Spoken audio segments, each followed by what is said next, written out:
I think there was something to hang your hat on there. I think that you're going to have to find a way to incorporate the running back. I mean, excuse me, the quarterback running the football some.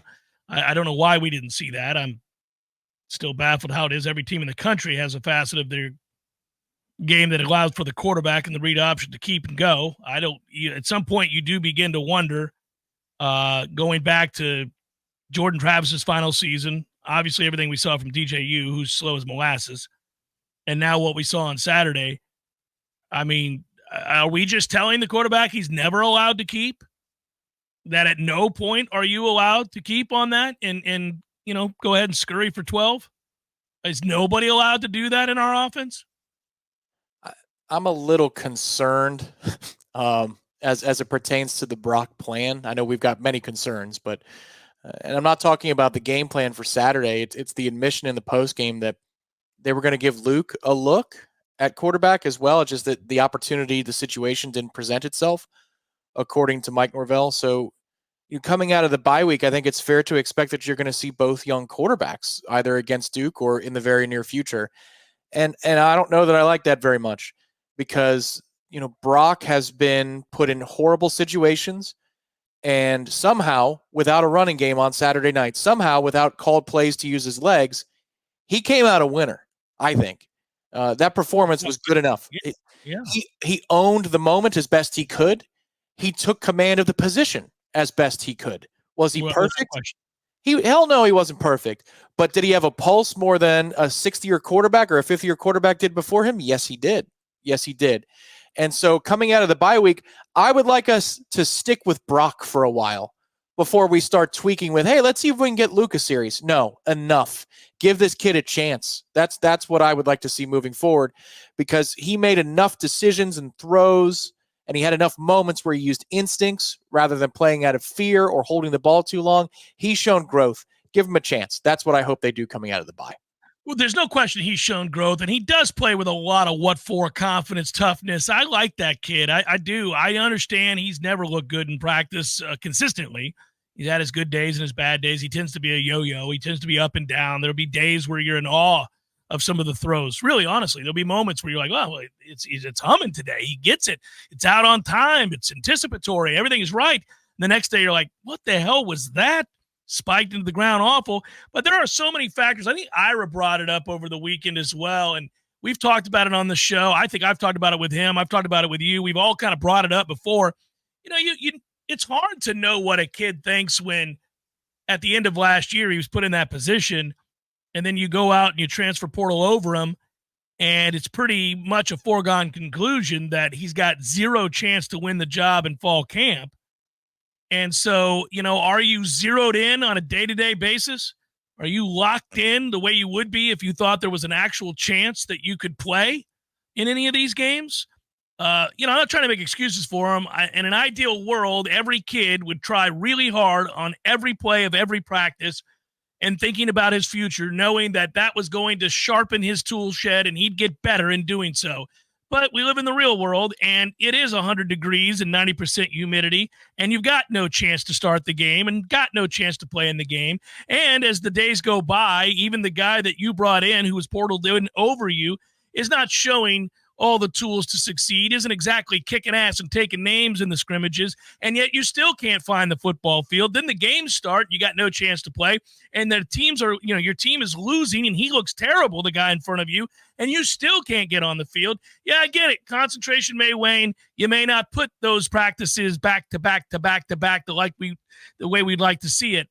I don't know. I know what I saw on Saturday night was a vast improvement over DJ. I know that people could say, well, they scored 13 points, and I could say, yep, how about you catch the ball? How about you catch the ball and we score more than 13 points? How about you not get called for a hold on a bomb? How about, just like we can go into this. That kid could have very easily, I think Pro Football Focus said, what did it say, Tom? 5 drops, 6 drops? It had him as the highest rated offensive player at 83.5 for what that's worth, which is the best quarterback performance since Jordan Travis last year against Duke. Remember, he took that game over in the second half with his legs.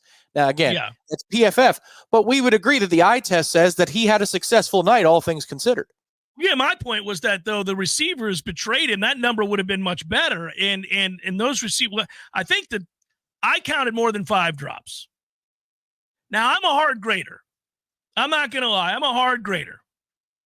Those borderline balls, you can hear old Tough Love Cameron yelling out, catch the GD ball. I said it to my kids when they were young. I didn't get on them about much, but whenever we were throwing the ball, catch the GD ball. Catch the ball. And it's partly because that's what should be ingrained, right? Like if it's the classic, if you want to be a very, very good pass catcher, then you've got to have a standard of that of a very good pass catcher, and you need to catch the GD ball. They all can't be right here. They all can't just hit you in stride. They all can't, it's not going to be that easy. They're not all going to be laid in the breadbasket. There are going to be moments where you got to make a play. And sweet Jesus, we got some kids that really struggle to adjust to a football that's not right on them, and those that will just drop it even if it is. So I had 5, 6, maybe 7 drops. PFF, I think, had 4 or 5, whatever it had.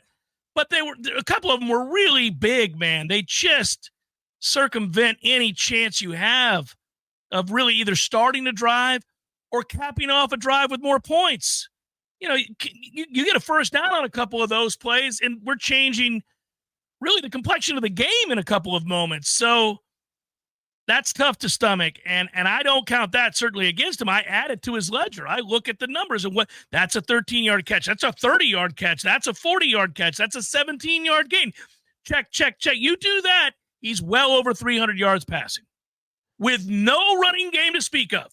Right. And not using his legs in the run game too. It's just, look, I'm not going to wear the Brock Glenn tinfoil hat. No, they're not going to suddenly win the rest of their games because Brock's in. Well, no, and maybe Luke can show you something in circumstances down the road here this season. It's just, I found it very strange, and I continue to find it very strange that we went from we're never going to take DJU out of the game to the moment that DJ's not available, we're talking about Brock and Luke in like one breath. That was last week of practice. That was the post game on Saturday. I imagine that we're going to hear more of that this week. There's availabilities tomorrow and Wednesday, even though it's a bye. Coach is going to talk about, he's going to be asked about what he saw in the film. Like, they're hand in hand. I'm not saying that Luke might not be the future of the program. It's just, is Brock ever going to get a fair shake here? And if he's not, then why don't you just play Luke then? At that point, just make a decision and go with it. But it never feels like there was an opportunity for Mike to say after the game on Saturday that, boy, he owned the moment tonight. You know what? And he's our guy going forward. And he didn't. So we're kind of in flux here. I think people hear what they want to hear. For those of you that think I didn't bring up the drops when DJ was the quarterback, you got conspiracy theory through your minds, because that's insane. I've ripped our receivers all year. I've ripped our offensive line all year, and I've made it a very, very careful point to say that this isn't all DJ's fault. I've also pointed out that he's the slowest human being to ever walk the planet.